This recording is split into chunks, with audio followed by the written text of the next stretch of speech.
Welcome back to our occasional series on the Journals of Congress.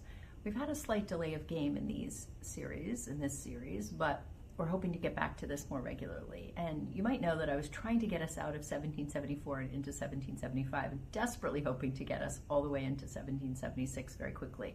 But I wanted to pause and talk about the journals for 1775, and in particular, what happened in the summer of 1775. Let's take a quick look, though, at this particular volume, which is a little shaggy. It's quite beautiful in its disrepair, I think. It's printed in Philadelphia, obviously.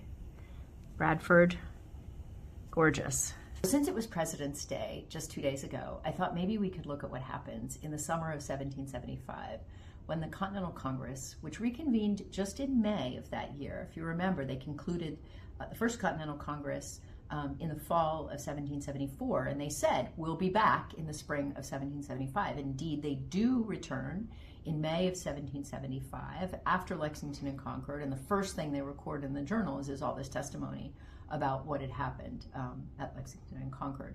But then they get down to business, and I want to draw your attention to something that happened in the middle of June. And this is relevant to President's Day because it has to do with George Washington.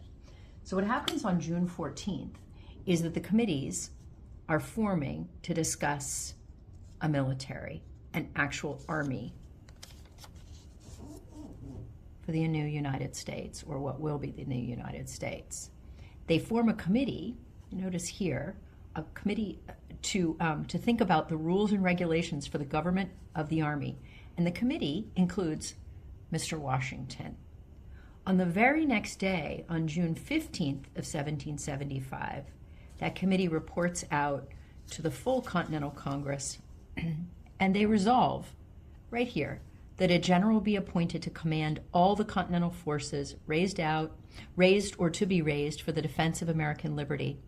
And then Congress proceeded to the choice of a general by ballot, and George Washington was unanimously elected, right in the summer of 1775.